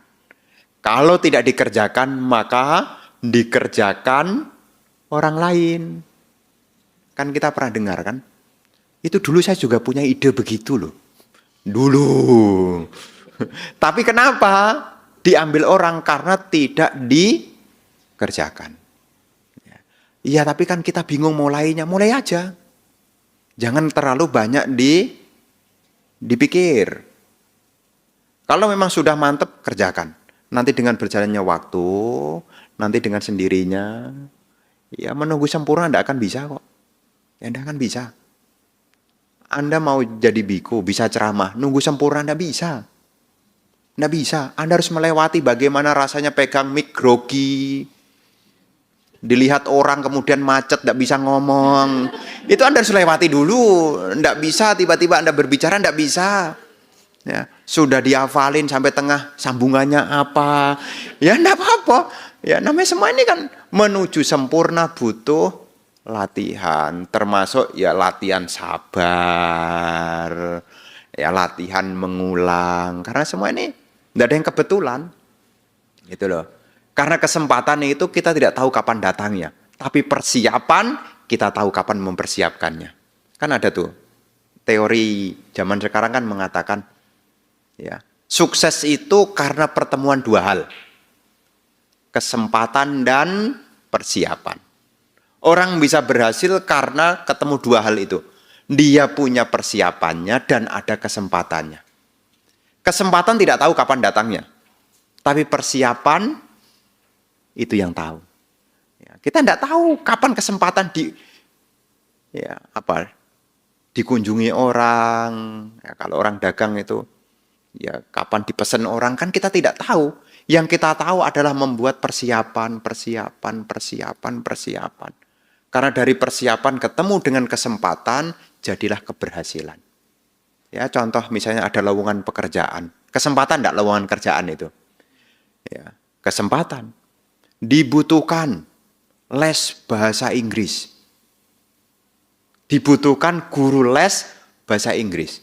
Karena enggak pernah belajar bahasa Inggris, maka kesempatan ada tapi tidak bisa ngambil. Yang bisa ngambil siapa?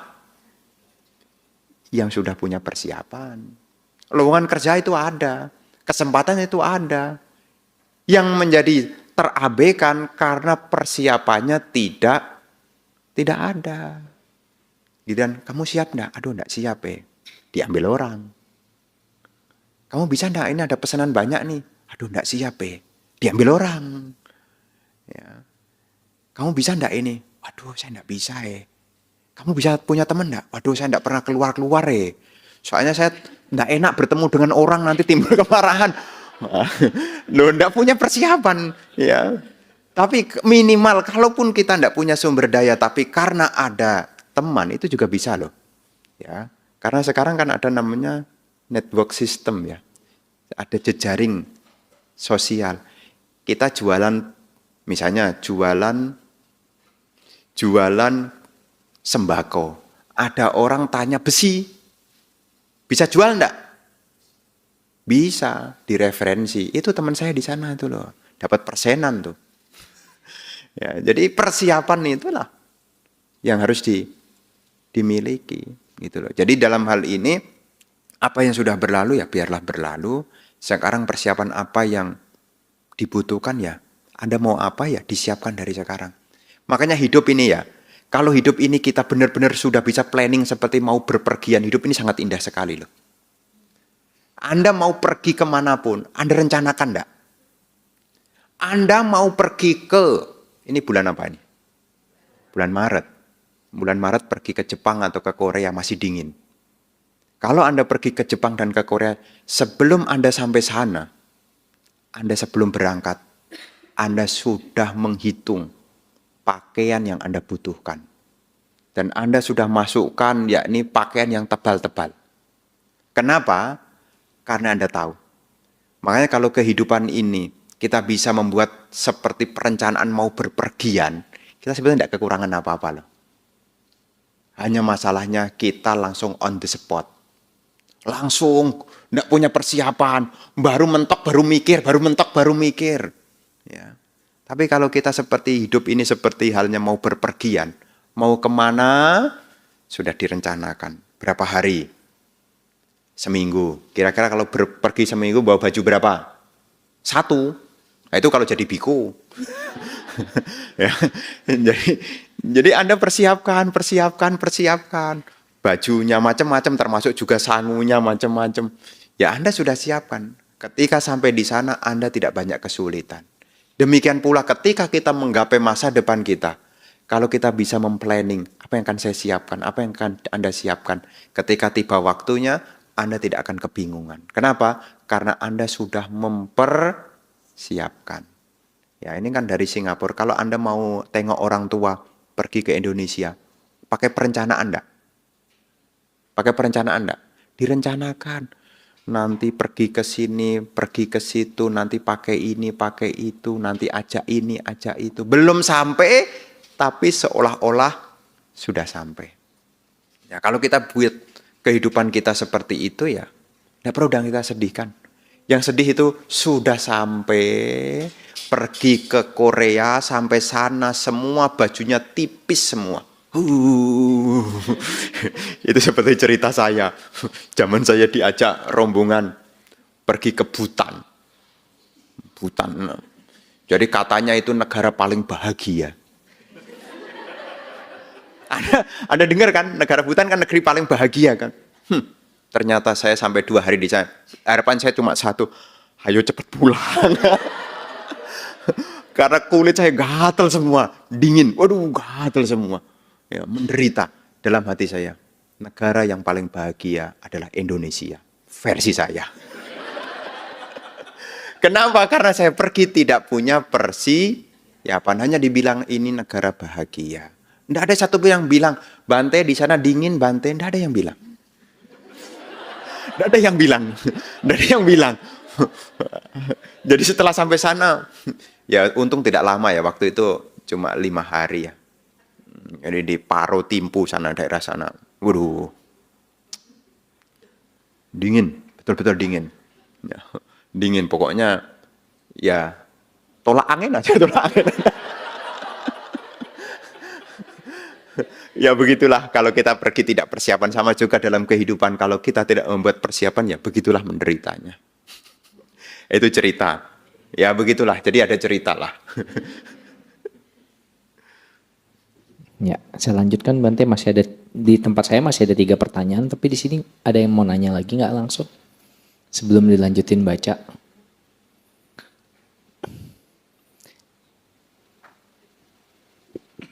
Ya, Bante, saya mungkin bertanya lagi. Karena kan tadi Bante ada bilang juga kalau ada kalyana mita, misalnya ada teman-teman, kita bisa tukar pendapat. Nah, ada skenario seperti ini Bante. Kan satu grup kalyana mita gini kan sering bertukar pendapat. Jadi ada suatu ketika ada yang share, oh saya nggak suka sama orang ini. Walaupun dalam tujuannya itu mungkin lebih meluapkan ketidakpuasan atau personal. ya cuma personal, tapi tidak ingin memancing keributan gitu.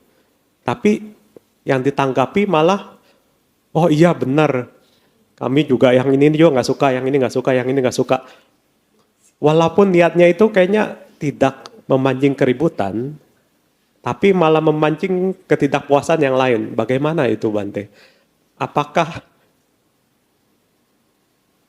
membagi cerita seperti ini boleh dilakukan dengan tujuan bertukar pendapat, atau malah sebaiknya ya sudah diam-diam aja biar aman, semuanya aman, saya aman, semua aman gitu Bante?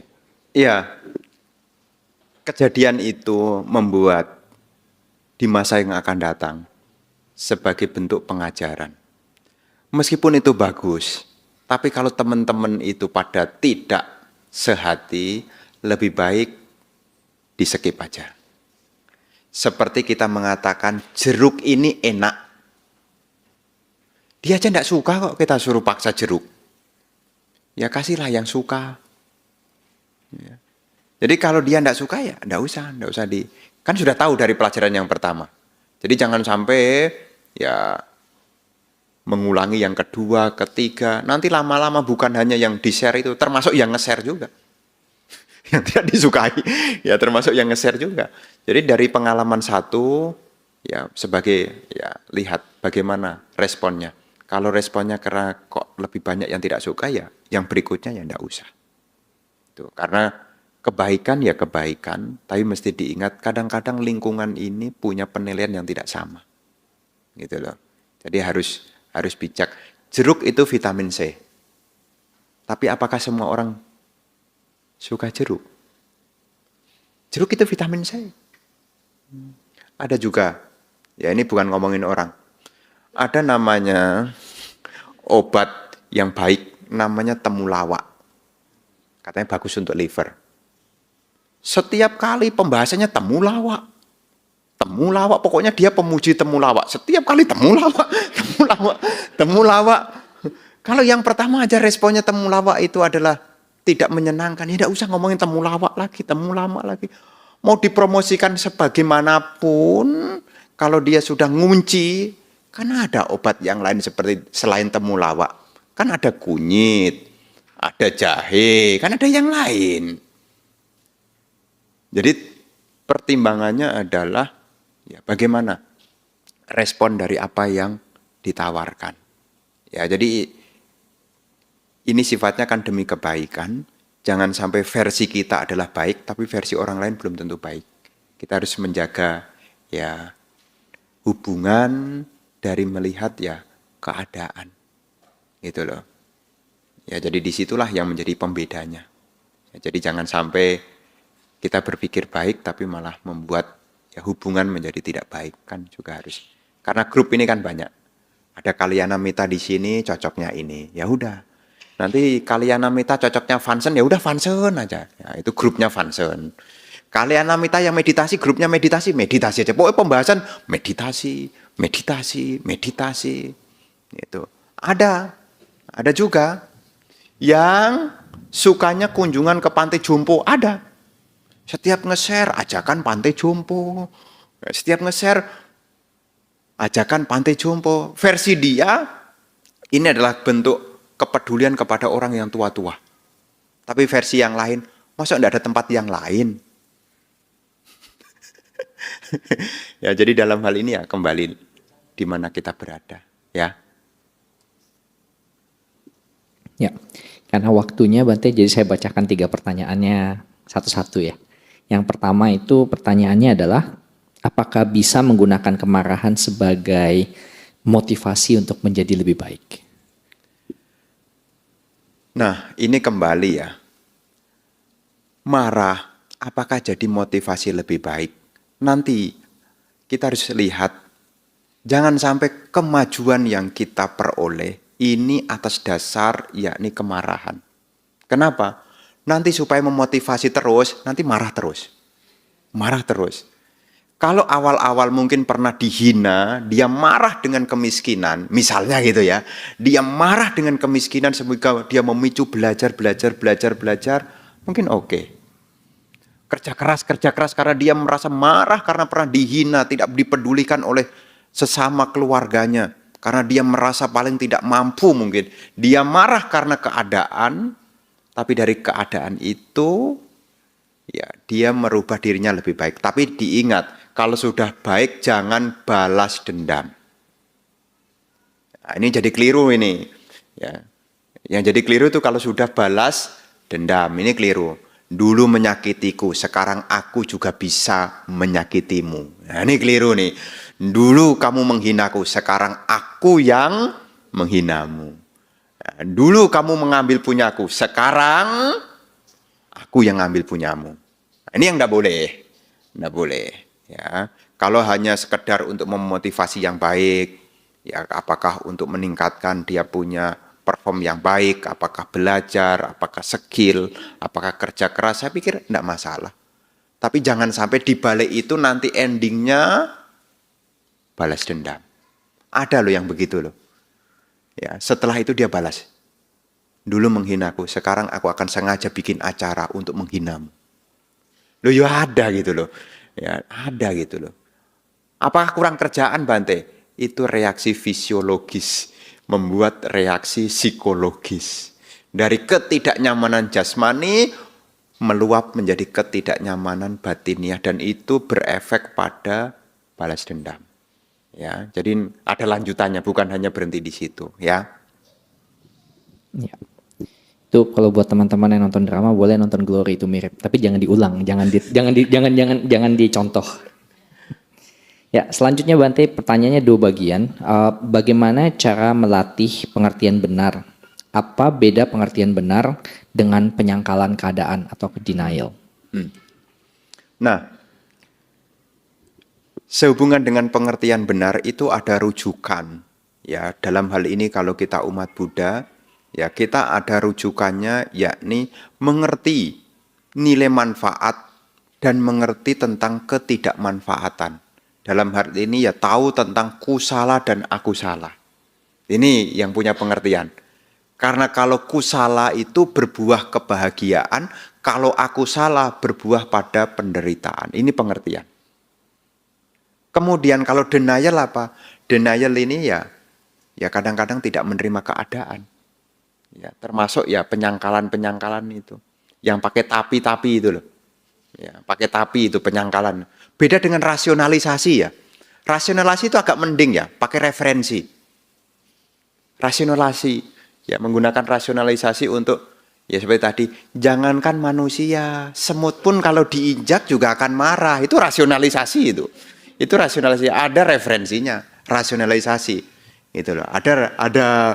Ada referensinya, jangankan semut, tikus pun juga sama. Kalau sudah terpojok dia akan nyerang. Jangankan tikus, kucing pun juga sama. Kalau ditekan-tekan dia juga akan nyakar. Jangankan manusia. Pakai rasionalisasi. Pengertian membenarkan keadaan dengan rasionalisasi.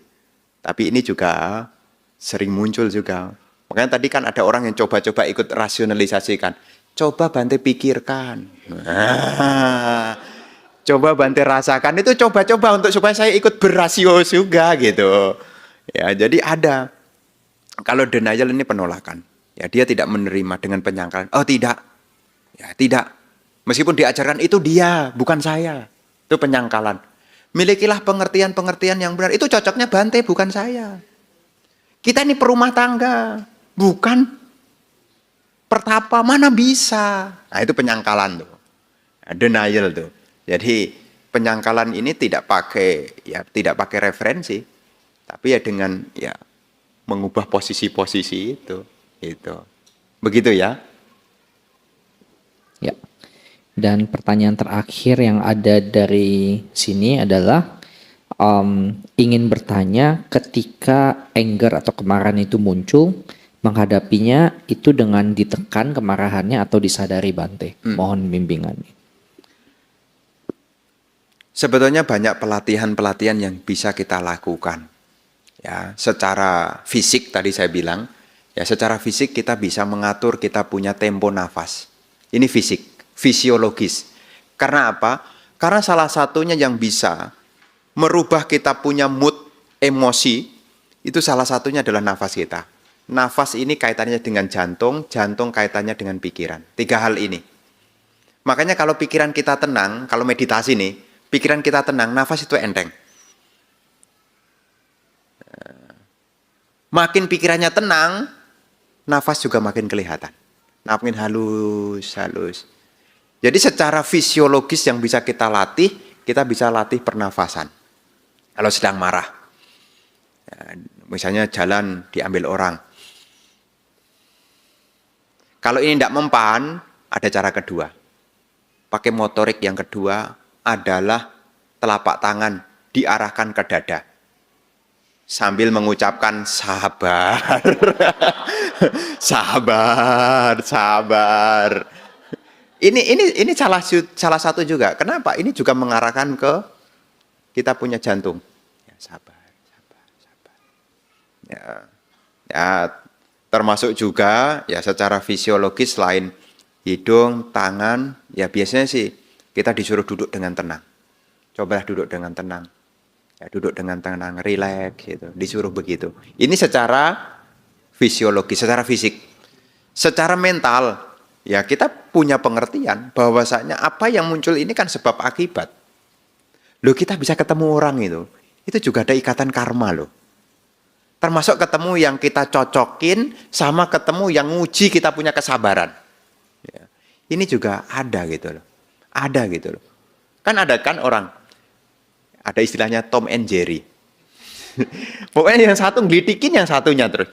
Ya satunya pokoknya kalau setiap kali ketemu pokoknya ya begitu aja. Sampai teman-teman bilang ini Tom and Jerry. Kalau ketemu kalau enggak ribut bukan dia dah. Ya ada, itu memang benar-benar gitu loh.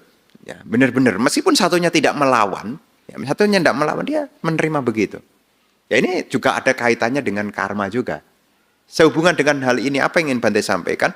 Secara sikap mental kita, apa yang kita hadapi ini juga rentetan sebab akibat.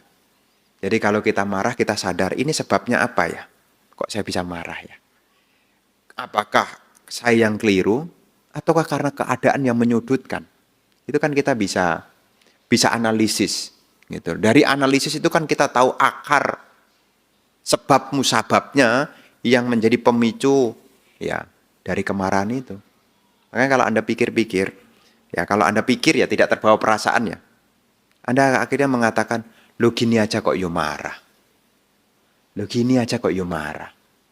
Mosok dengan kalimat begini saya kok yo marah loh.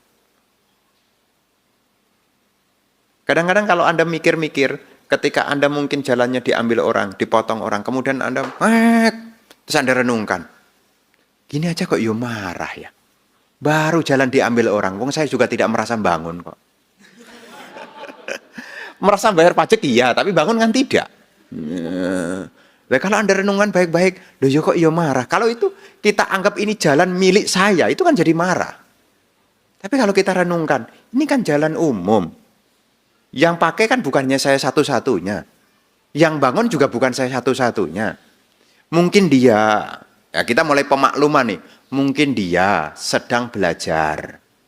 Sehingga belum tahu cara berkendara. Mungkin dia mengejar sesuatu. Nah, bisa. Dari kita renung-renungkan kan kita bisa memberi pemakluman. Karena kalau kita renung-renungkan sebabnya, ya kadang-kadang di bandara ya. Di bandara, kalau di pesawat itu.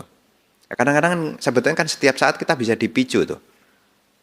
Berangkat pesawat 1 jam lagi, sudah ditunggu 1 jam, tambah lagi itu. 1 jam lagi. Sudah ditunggu 1 jam, masih nunggu lagi itu.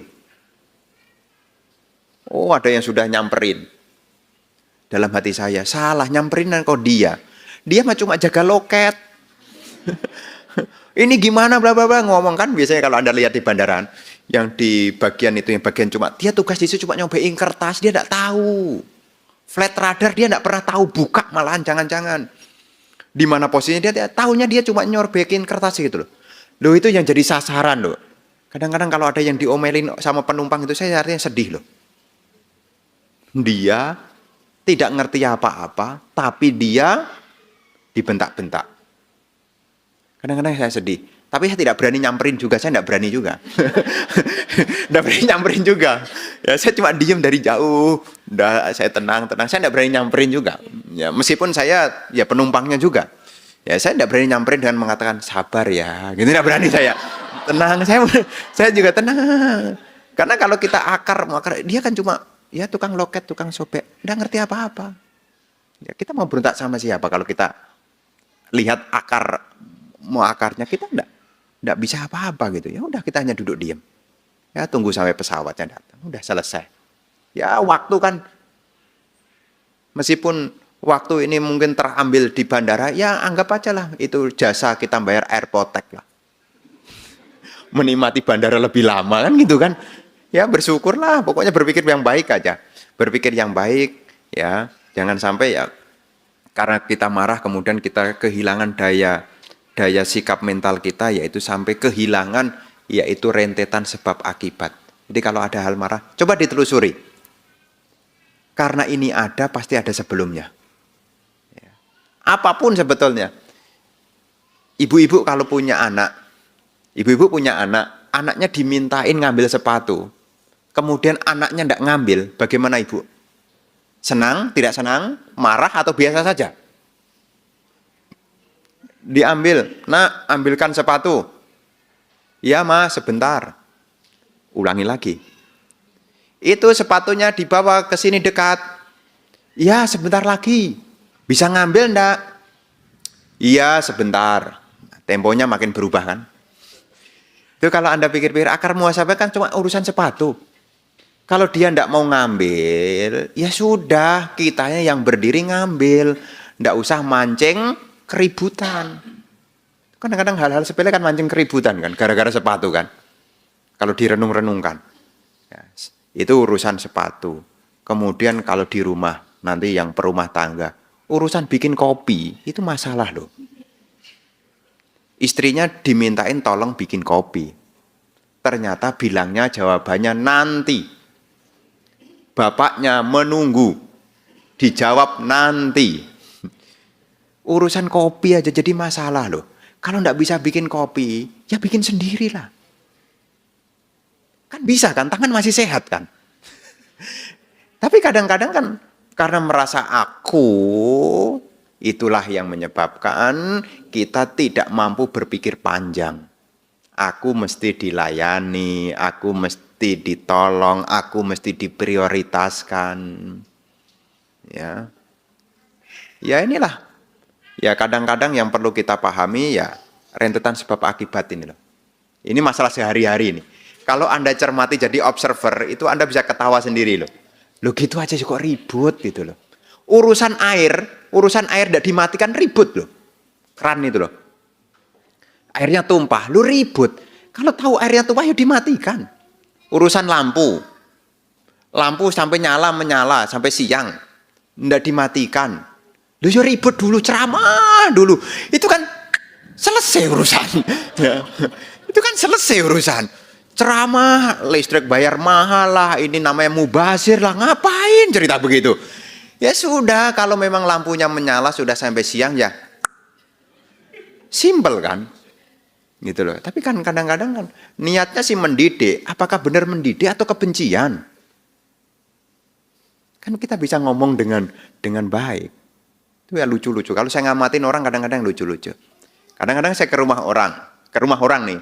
Diundang makan gitu, tapi datangnya lebih awal. Ya kan biasa kita makan jam 11.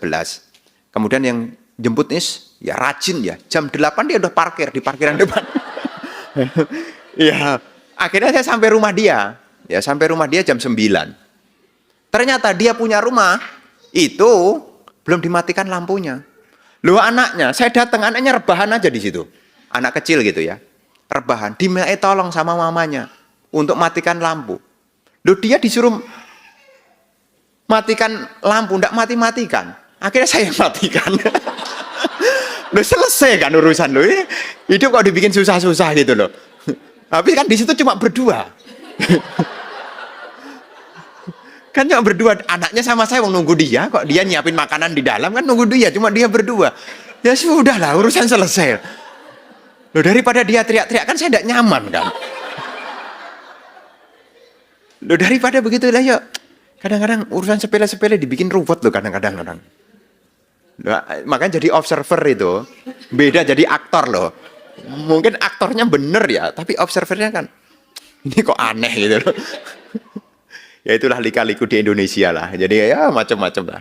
Ya, makanya ya unik-unik banyak cerita-cerita yang saya himpun, saya perhatikan kadang ke rumah orang yang lucu-lucu itu. Lucu-lucu. Kadang-kadang juga itu ya pokoknya ya adalah cerita. Nggak saya sebutkan, nanti disimpan aja ya. Begitu ya. Sudah ya? Udah ya Yogi ya?